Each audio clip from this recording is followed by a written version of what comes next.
আমরা এরপরে আবার একটি পাঠ শুনব। পাঠ করবেন সুশীল সমাদ্দার দাদা।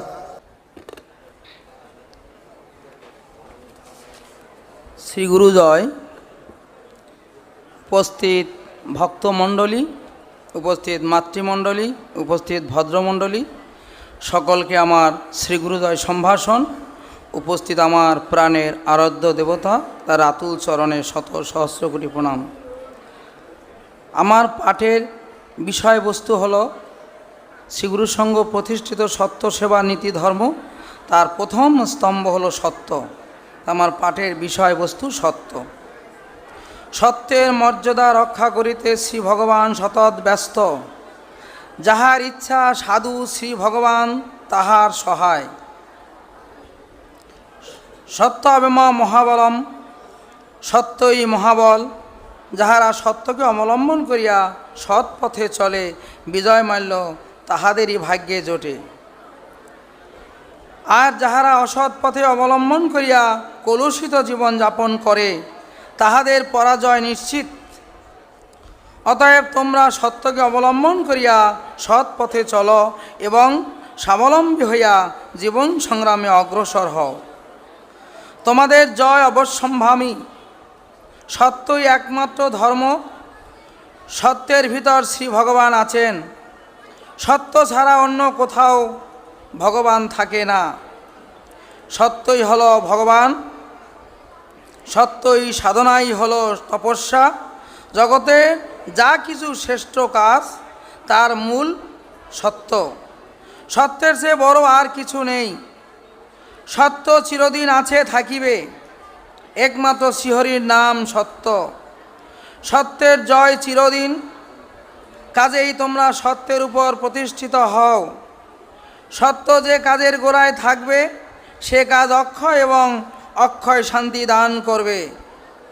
সত্যকে আঁকড়ে ধরা, কাজ করবা। সত্য যদি না থাকে তবে কোনো কাজ হবে না। ভগবান কোথায় থাকেন? না, সত্যে থাকেন। মিথ্যায় কি ভগবান থাকেন? সত্য যেখানে, সেখানে ভগবান। যে সত্য ভাষণ, সত্য কথা, সত্য সেবন, এই যার ভেতরে আছে, সেই ভগবানের কাজ করতে পারবে। কারণ নিহিতস্য সত্যে। সত্য বজায় রেখে অল্প করো, বেশি করো, তাতে কিছু যায় আসে না। খুব অল্প যদি করো এবং সেখানে যদি সত্য বজায় থাকে, তাহাও বৃহৎ হবে। সত্য যেখানে নেই, ভগবান সেখানে নেই। যেখানে সত্য আছেন, সেখানে পরম ব্রহ্ম ভগবান আছেন। সেখানে কোনো অসুবিধা হতে পারে না। এটা মনে রেখো, তোমরা কাজ করবা। মিথ্যা ত্যাগ করিতে পারিলে সত্য রক্ষা করা যায়। সেবা, সত্য সেবা। নিষ্কাম সেবা কর্ম ব্যতীত অন্য কোনো উপায় দ্বারা কেহই কোনোদিন প্রকৃত শান্তি রাজ্যের অধিকারী হইতে পারে না এবং জন্ম মৃত্যুর হাত হইতে পরিত্রাণ পেতে পারে না। আমার এই ধর্মের ভিতরেই প্রকৃত শান্তি নিহত। জীবের সেবাই শিবের সেবা। কলিকালে সেবার প্রধান উপকরণ নাম। জনসেবাই প্রকৃত সেবা। সেবাই চিত্তশুদ্ধি ও সত্যশুদ্ধি হইবে। সেবা ধর্ম ব্যতীত সহজে কাহার চিত্তশুদ্ধি বা সত্যশুদ্ধি হয় না। সেবার মাধ্যমে তাহার উপাসনা করিবে। সেবাই জানবা পরম ধর্ম। যদি নিঃস্বার্থভাবে কর, এই সেবা ধর্ম নিয়া যে থাকবা, তাহার শেষ মুহূর্ত ভগবান নিজে আসিয়া সহায় হইবেন। সহায় হইয়া তোমার কণ্ঠদেশে বসিবেন। তিনি শ্বাস নাড়িতে বসিবে, সরলভাবে তোমাদের পরিচালনা করিবেন। মুক্তি দান করিয়া অন্তর্ধান করিবেন। এই হলো সেবার মাধ্যমে যারা পরিচালনা করবা। সেবা করো, সেবাই পরম ধর্ম। সেবায় সন্তুষ্ট হইবে, অমূল্য ধন যেচে দেবে। সেবার মতো মত সন্তুষ্ট করার পদ্ধতি আজ পর্যন্ত 4 যুগে হয় নাই। আত্মভাবে শ্রীগুরু সেবা করা যায়। জীবাত্মা বা পরাত্মা এক করিয়া সেবা, আমিও তুমি আলাদা নাই। তবে আমি তোমার দাস, এই ভাবদে সেবা। শ্রেষ্ঠ গুরু সেবা, মন দ্বারা সেবা। সংসার মুক্তির একমাত্র উপায় সেবা। সেবায় সকলে সন্তুষ্ট হয়, ভগবানও সেবায় তৃপ্তি হন। শ্রেষ্ঠ সেবা হলো জীবকে নিত্যধামে পৌঁছে দেওয়া। সেবা ধর্মের চাইতে এইরূপ সুন্দর ধর্ম আর নেই, একথা শাস্ত্র বলে। এবং সেবাই পরম ধর্ম। শ্রীগুরু জয়, শ্রীগুরু জয়, শ্রীগুরু জয়। শ্রীগুরু জয়। এখন বাংলাদেশ থেকে আগত শ্রী রঞ্জন দত্ত দাদা, তিনি বলবেন তার বিষয়টি সঙ্গের আদর্শ লক্ষ্য কাম্য। শ্রীগুরু সঙ্গের আদর্শ মহান, উদার ও অসাম্প্রদায়িক। এটা আসলে তার মূল বিষয় হচ্ছে এটাই, শ্রীগুরু সঙ্গের আদর্শ মহান, উদার ও অসাম্প্রদায়িক। ওনার সময় 20 মিনিট।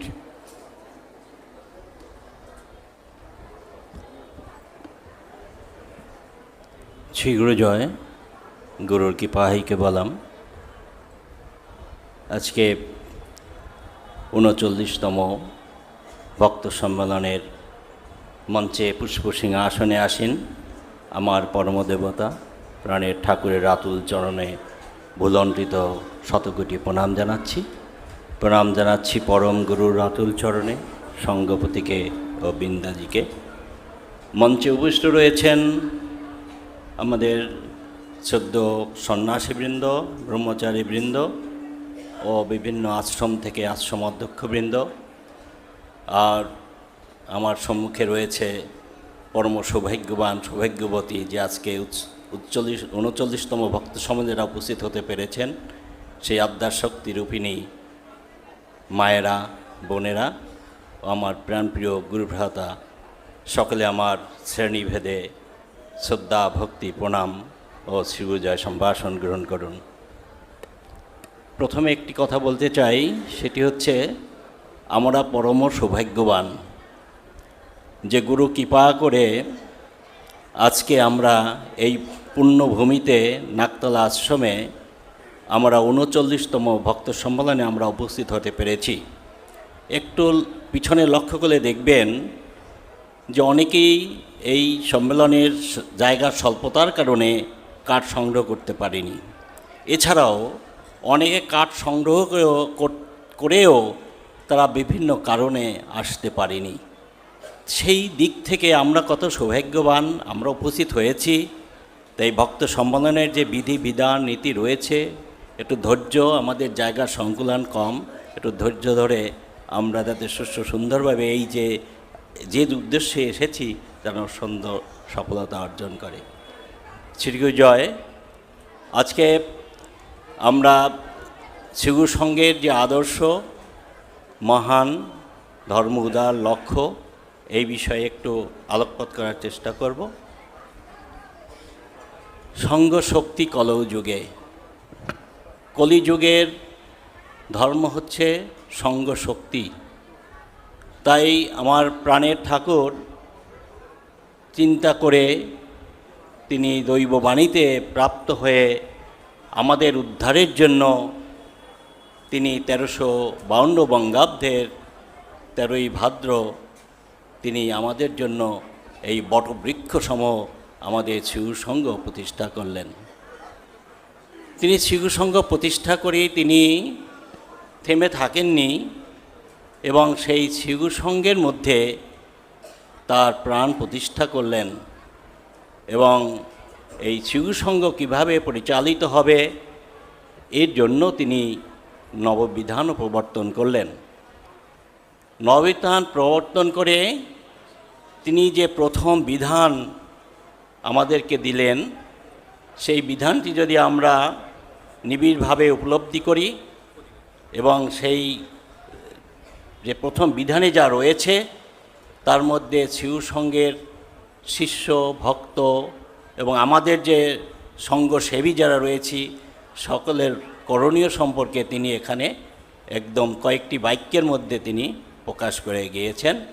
তিনি বললেন, শিশু সঙ্গ প্রতিষ্ঠা করে তিনি বললেন যে শিশু সঙ্গ আমার প্রাণ।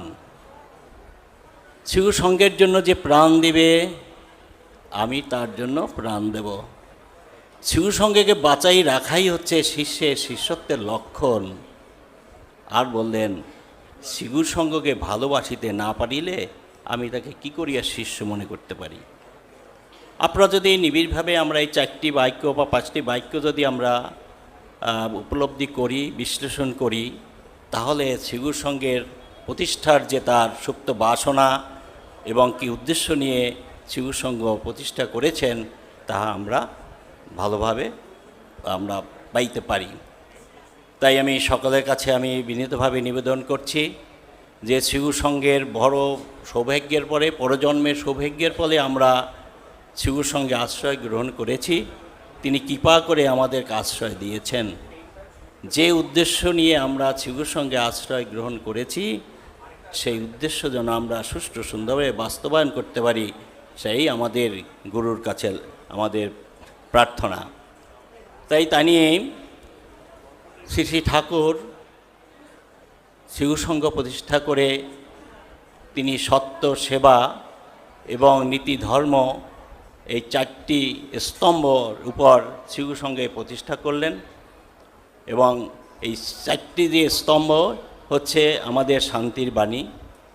এই আদর্শ যে আমাদের যে 4টি আদর্শ, সত্য, সেবা, নীতি, ধর্ম, এই আদর্শের উপর প্রতিষ্ঠা করেই শিশু সঙ্গ পরিচালিত হবে। এবং এই যে শিশু সঙ্গের যে সত্য, সেবা, নীতি, ধর্ম যে 4টি স্তম্ভ, এটি হচ্ছে শান্তির বাণী। এই শান্তির বাণী সকলে গ্রহণ করতে পারে। এটি হচ্ছে অসাম্প্রদায়িক, অর্থাৎ এটি সকলের ক্ষেত্রে যে কোনো লোকের, যে কোনো ধর্মের লোকের কাছে এই যে 4টি সত্য, সেবা এবং নীতি ধর্ম সবই গ্রহণযোগ্য। তাই শিশু সঙ্গের যে আদর্শ মহান, শিশু সঙ্গের আদর্শ হচ্ছে উদার, অসাম্প্রদায়িক। এখানে শিশু সঙ্গ হচ্ছে অসাম্প্রদায়িক। শিশু সঙ্গ কোনো সম্প্রদায়ভুক্ত নয়, এরা অসাম্প্রদায়িক, সকলের জন্য উন্মুক্ত, সকলের জন্য উদার এই শিশু সঙ্গ। সেটা আমরা প্রতিটি ক্ষেত্রেই আমরা দেখতে পাই যে শিশু সঙ্গের যে কার্যক্রম আমরা পরিচালনা করি সেক্ষেত্রে কিন্তু শিশু সঙ্গের শিষ্যের মধ্যে, ভক্তের মধ্যে বা অনুসারীদের মধ্যে সীমাবদ্ধ থাকে না। আমরা সবাই উন্মুক্ত, সবার জন্য সেবা প্রদান করে থাকি। তাই আমাদের এই শিশু সঙ্গের যে আদর্শ সেটাকে মহান এবং ধর্ম উদার ও অসাম্প্রদায়িক হিসেবে আমরা পরিগণিত করেছি। সত্যনিষ্ঠা ও নীতিপরায়ণতা, ভগবানের বিশ্বাস ও তার নাম গ্রহণ, এই 4টি হচ্ছে ধর্মের মূল নীতি। এক জাতি, এক দেশ, এক ভগবান, ইহাই হচ্ছে শিশু সঙ্গের আদর্শ। আবার বলছি, এক জাতি, এক দেশ, এক ভগবান, ইহাই হচ্ছে শিশু সঙ্গের আদর্শ। এই আদর্শই হচ্ছে মহাশান্তির বাণী। বর্তমান প্রেক্ষাপটে, বর্তমান সমাজে অবক্ষয় হচ্ছে, মানুষে মানুষে বিভেদ, ধর্মে ধর্মে বিভেদ, সংসারের মধ্যে যারা আমরা আবদ্ধ রয়েছি তাদের মধ্যে বিভেদ রয়েছে, যার কারণে আমাদের ধর্ম দিন দিন পিছিয়ে যাচ্ছে। তাই আমার প্রাণের ঠাকুর আমাদের এই বিভেদ থেকে মুক্ত করার জন্য, মানুষে মানুষে বিভেদ দূর করার জন্য, যে আমরা যেন এই মানুষের মানুষে যখনই বিভেদ দেখা দেয় তখনই হিংসার উদ্রেক হয়, তখনই 6 রূপু আমার মধ্যে কাজ করে, তখন আমরা ধর্ম পথ থেকে আস্তে আস্তে বিচ্যুত হতে থাকি এবং আমার গুরুর কৃপা থেকে বঞ্চিত হই। আমরা শিশুর সঙ্গে আশ্রয় গ্রহণ করেছি তো ঠাকুরের কৃপা লাভের জন্য, গুরুর কৃপা লাভের জন্য। অর্থাৎ আমরা 84 লক্ষ যোনি ভ্রমণ করতে করতে আমরা পরম সৌভাগ্য বলে, গুরুর কৃপা বলে আমরা এই মানব জন্ম গ্রহণ করেছি। আর সবাই তো অবগত আছেন যে এই জীবাত্মা পরমাত্মায় লীন হতে হলে সব জীবকেই এই মানব জন্মে আসতে হবে, এবং মানব জন্মই হচ্ছে মুখ্যের দ্বার। এইখান থেকেই পরমাত্মা আমাদের জীবাত্মা পরমাত্মায় লীন করতে পারেন, এবং এ কে করতে পারেন? আর পরম সৌভাগ্য বলে আমরা সদ্গুরু ভগবানের প্রতিষ্ঠিত শ্রীগুরুর সঙ্গে আমরা আশ্রয় গ্রহণ করেছি।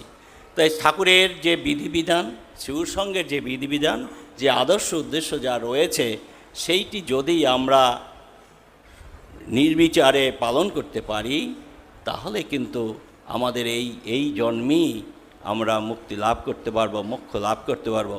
কারণ সদ্গুরু ভগবান তিনি আমাদেরকে কথা দিয়েছেন। তাই আমি সবার কাছে বিনীতভাবে অনুরোধ করছি যে আমরা যেন এর থেকে বঞ্চিত না হই। তো মানুষে মানুষে আমাদের যে বিভেদ, এই বিভেদ যখনই আসে, ছোট বড় জ্ঞান আসে, তখনই হিংসার উদ্রেক হয়। হিংসার উদ্রেকই যখন হয়, তখন জীবন থেকে ধর্ম আস্তে আস্তে দূরে চলতে থাকে। তাই ঠাকুর আমাদেরকে এই থেকে দূরে রাখার জন্যই তিনি আমাদেরকে বললেন, মানুষ মাতৃ এক, মানুষ মাতৃ এক, তার ধর্ম এক, তার গন্তব্য পথও এক, শুধু মাঝি আর নৌকা পৃথক পৃথক, শুধু মাঝি আর নৌকা পৃথক পৃথক। তুমি এক মাঝির নৌকায় আরোহণ করিয়াছ বলিয়া অপরে অন্য মাঝির নৌকায় উঠিলে তাহাকে কেন ঘৃণা করিবে? সুতরাং সকল ধর্মে সমান শ্রদ্ধা প্রদর্শন করো। শেষে কি বলে গেলেন? এই কথা বলার পরে তিনি শেষে বললেন যে সকল ধর্মে সমান শ্রদ্ধা প্রদর্শন করো।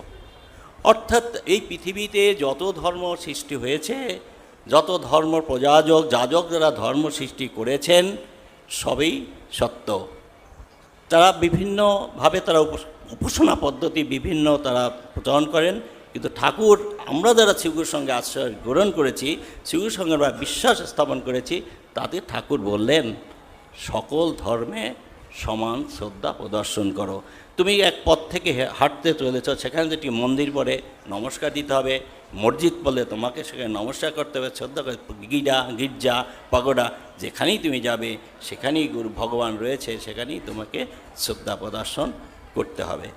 তাই সেই ক্ষেত্রে আমি একটি যে মানুষ মাতৃ এক কথাটাকে আমি একটু স্পষ্ট করতে চাই। সেটা হচ্ছে যে দাদা বলে গেলেন যে সূর্যের কিরণ যখন বিকটিত হয়, তখন কিন্তু সবার কাছে সমানভাবে বিজয়। তখন কিন্তু কোনো বিদ্বেষ দেখে না, কোনো বিভেদ দেখে না, সবার উপরেই তিনি সমানভাবে বিকরণ করেন সূর্যের কিরণটি।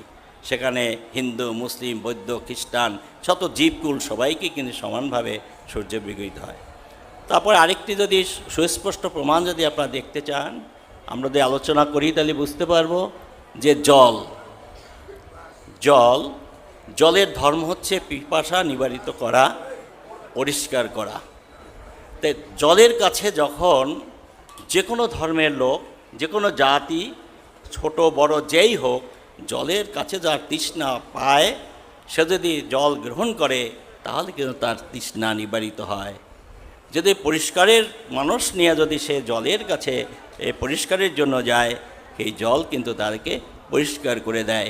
তখন কিন্তু সে দেখছে না যে এটি সে হিন্দু না সে মুসলিম না বৌদ্ধ না খ্রিস্টান না কি জাতি, তৃষ্ণা পেয়েছে, নিবারিত হয়েছে, সে পরিষ্কার হয়েছে। তো এইতে হোয়াট ইজ দ্য ডিফারেন্স? তাহলে এই যে একই জল পান করে আমরা তৃষ্ণা নিবারিত হচ্ছে, আমরা পরিষ্কার হতে পারছি, তো হোয়াট ইজ দ্য ডিফারেন্স? তার মধ্যে আমার মধ্যে ব্যবধান কোথায়? আরেকটু স্পষ্ট হয়ে যায় যে আমরা এই বিভেদটাকে দূর করতে চাই। সেটি হচ্ছে আমরা অসুস্থ হলেই তো হসপিটালে যাচ্ছি। তো হসপিটালে যখন আমরা যাচ্ছি তখন কিন্তু এমার্জেন্সি ডিপার্টমেন্ট বলতে একটি ডিপার্টমেন্ট থাকে, সেখানেই আমাদেরকে যেতে হয়। সেখানে দেখছেন শুধু একজন ডাক্তারবাবু বসে আছে আর দুইজন নার্স আছে। একজন ডাক্তারবাবু চিকিৎসা করার জন্য তিনি বসে আছেন। তা সেখানে যত রোগী যাচ্ছে, তখন কিন্তু যে যাচ্ছে সেই হচ্ছে পেশেন্ট, সেই হচ্ছে রোগী। সেখানে কিন্তু রোগীর পাশে কিন্তু কোনো আইডেন্টিফিকেশন নাই যে ইনি হিন্দু, ইনি মুসলিম, বৌদ্ধ, খ্রিস্টান, শিখ, কিন্তু লেখা নাই। যেই যাচ্ছে সেই কিন্তু হচ্ছে রোগী, এবং তাকে চিকিৎসা করছে কে? ওই যে ডাক্তারবাবু ইমার্জেন্সিতে বসে আছে, তিনি চিকিৎসা দিচ্ছেন সবাইকে। আবার যদি ধরেন একই রোগের জন্য আমি ইনফ্লুয়েঞ্জা জ্বর নিয়ে ওয়ার্ডে ভর্তি হয়েছি, সেই ইনফ্লুয়েঞ্জা ওয়ার্ডে গিয়ে যখন আমি ভর্তি হয়েছি, সেখানে ডাক্তারবাবু যে ওষুধটি দিয়েছেন সেই ওষুধ দিয়ে কিন্তু সমস্ত ধর্মের লোকই আরোগ্য লাভ করছে। তাইলে আর ওষুধ যে প্রস্তুত হয়েছে, সে ওষুধের মধ্যেও কিন্তু কোনো ক্লাসিফিকেশন নাই যে medicine for Muslim, medicine for Hindu, medicine for খ্রিস্টান নাই। অতএব একই ওষুধ খেয়ে একই ডাক্তার দিয়ে আমরা সবাই সুস্থ হয়ে যাচ্ছি। আমাদের হোয়ার ইজ দ্য ডিফারেন্স? কোথায় আমাদের মানুষের মধ্যে বিভেদ? আরেকটি আরও স্পষ্ট হয়ে যাবে যখন আপনারা অনেক সময় অ্যানাউন্সমেন্ট দেখতে পাচ্ছেন যে মুমূর্ষু রোগীর জন্য রক্তের প্রয়োজন, মুমূর্ষু রোগীর জন্য রক্তের প্রয়োজন। রক্তের গ্রুপ হচ্ছে এ পজিটিভ বা ও পজিটিভ, যাই সোয়াংশ। তখন আমি যদি রক্ত দেওয়ার জন্য আগ্রহী হই, আমি আমার রক্তের গ্রুপ যদি মিলে যায়, আমি তখনই সেই যেখান থেকে অ্যানাউন্সমেন্ট হয়েছে সেখানে চলে যাচ্ছি এবং রক্ত দিয়ে আসছি। কিন্তু সেখানে কিন্তু বলা ছিল না যে রক্ত হিন্দুর জন্য রক্তের প্রয়োজন, সেখানে বলা ছিল না মুসলিমের জন্য রক্তের প্রয়োজন, সেখানে কিন্তু বলা ছিল মুমূর্ষু রোগের জন্য রক্তের প্রয়োজন। সেই রক্তের গ্রুপ নিয়ে সেই রক্ত আমার কাছ থেকে নিয়ে সে হিন্দুকেও দিতে পারে, মুসলিমকেও দিতে পারে, বৌদ্ধ, খ্রিস্টান সবাইকেই দিতে পারে, যার প্রয়োজন তাকেই দিতে পারে। তা সে তো আরোগ্য, আমার রক্তের দ্বারা সে আরোগ্য লাভ করছে, সেখানে কিন্তু কোনো ক্লাসিফিকেশন নেই। কেন? মানুষের মাত্রে কোনো তখন বিভেদ নেই, সেখানে আপনার রক্ত দিয়ে সে আরোগ্য লাভ করছে, আবার যে যার প্রয়োজন সেই লাভ করছে। তাই সেই ক্ষেত্রে আমাদের মধ্যে মানুষের মধ্যে বিভেদ নাই। তাই আমাদের ঠাকুর এখানে উল্লেখ করলেন যে মানুষ মাত্রেই এক। আবার একটি কথা যে আমরা এখানে দেখেছি আপনাদের এই অঞ্চলে বা বিভিন্ন শাখা সঙ্গে আমরা সেবাকর্ম হিসাবে গরমকাল আসতে পারি, আপনারা জলছত্রের আয়োজন করেন। তো জলছত্রের যে আয়োজন করেন, যে জল খাওয়ার জন্য আমাদের ক্যাম্পে আসে, সে সময় তো আমরা কেউ প্রশ্ন করি না যে আপনি কোন ধর্মের, আপনার এই ধর্মের জন্য জল খেতে পারবেন, আর কেউ পারবেন না। তখন উন্মুক্ত সবার জন্য। এই তো শ্রীগুরু সঙ্গ, এই তো সেবা। তাই আমরা যে ঠাকুরের যে এই বাণীটি আমাদের হৃদয়ে অঙ্গম করতে হবে যে মানুষ মাত্রই এক আর গন্তব্যও এক। আরও আমাদের এই যে মানুষ মাত্র এক, এর আরও উদাহরণ রয়েছে। আমাদের সময় স্বল্পতার কারণে কিন্তু এই শুধু এই চুম্বক কথা কয়টি প্রতিটি মানুষের যারা আধ্যাত্মিক জীবনে আমরা মুক্তি লাভের জন্য শ্রীগুরুর সঙ্গে আশ্রয় গ্রহণ করেছি, হৃদয় অঙ্গম করে আমরা প্রতিটি স্বীয় জীবনে আমরা প্রয়োগ করতে পারি। মানুষে বিভেদ করা যাবে না। আমাকে কেউ হিংসা করছে, করুক, তাতে কি আসে যায়, কিন্তু আমি যেন কারোর কাছে কারোর জন্য আমি হিংসা না করি, এটাই হচ্ছে আমাদের বিষয়। আবার আছে যে এখানে আছে গন্তব্য এক। আমরা অনেকে গর্ব করি গন্তব্য এক। এই গন্তব্য এক কথাটি হচ্ছে, ধরেন এখান থেকে সহজে বোঝাচ্ছি, এখান থেকে দমদম জংশনে যাওয়ার জন্য আমরা 10 জনে মিলে একটা এনেছি, আমরা গন্তব্যের দমদম জংশনে যাব। তো এই 10 জনের মধ্যে এক একজন এক একটি পথ বেছে নিলেন। কেউ মেট্রোতে গেলেন, কেউ প্রাইভেট কারে গেলেন, কেউ আরেকটা ব্যবস্থায় নিজের ব্যবস্থাপনায়, কেউ উবরে গেলেন না। এখন মেট্রোতে যে গিয়েছে সে যদি মনে করে আমি আগে পৌঁছে যাব, আনসার্টেন। কেউ প্রাইভেট কারে যাচ্ছে যে আমার গাড়িটাই বোধহয় আগে যাবে, কারণ পথে গিয়ে আপনি যে গর্ব করে মেট্রোতে উঠেছেন সেই মেট্রো রেল বন্ধ হয়ে যেতে পারে। আপনার প্রাইভেট কারে গিয়েছেন, আপনার সেই মেশিনারিটি পথে গিয়ে অকেজো হতে পারে। অতএব যে বিভিন্ন পথে বিভিন্ন ওয়েতে গন্তব্য পৌঁছে, সবার গন্তব্যে কিন্তু দমদম জংশন, কিন্তু যে ওয়েগুলো সেই ওয়েগুলো কিন্তু ভিন্ন। তো আমি যে ওয়েতে নিয়েছি, গর্ব করছি মেট্রোতে যাচ্ছি তাড়াতাড়ি যাব, নাও হতে পারে। প্রাইভেট কারে যাচ্ছি, নাও হতে পারে। অতএব আমি যে পথে যাচ্ছি সেইটার উপর আমি বিশ্বাস স্থাপন করে আমি ঠাকুরের উপর নির্ভর করে যে ঠাকুর আমি এই পথে যাচ্ছি, তুমি আমার গন্তব্যে তুমি পৌঁছাইয়ে দিও। কিন্তু যে প্রাইভেট কারে যাচ্ছে তাকে কিন্তু হিংসা করা যাবে না, কারণ আমার চেয়ে তো সে আগে পৌঁছে যেতে পারে, গুরু কৃপা করে তাকে আগেও নিয়ে যেতে পারে। সেই জন্যই ঠাকুর বললেন যে তুমি এক মাঝির নৌকায় আহরণ করিয়াছ বলিয়া অপরে অন্যের মাঝির নৌকায় উঠেছে, সেই জন্য তাকে তুমি হিংসা করবে কেন। এই কথাটি আমাদের যে শিশু সঙ্গের আমাদের যারা শিষ্য ভক্ত রয়েছি তাদের ধর্মে স্থাপন করে, ধর্মে মন নিবেশ করার জন্য, ধর্মপথে যে আমরা অগ্রসর হতে পারি, তাই ঠাকুর এই শাশ্বত বাণীটি আমাদেরকে দিয়েছেন। ঠিক আছে। তো আমরা সবচেয়ে, আমার দাদা বলছেন সময় হয়ে গেছে, তাই আমি বলছি যে আমাদের মানব জীবন খুবই স্বল্প সময়ের জন্য আমরা এই মানব জীবন গ্রহণ করেছি।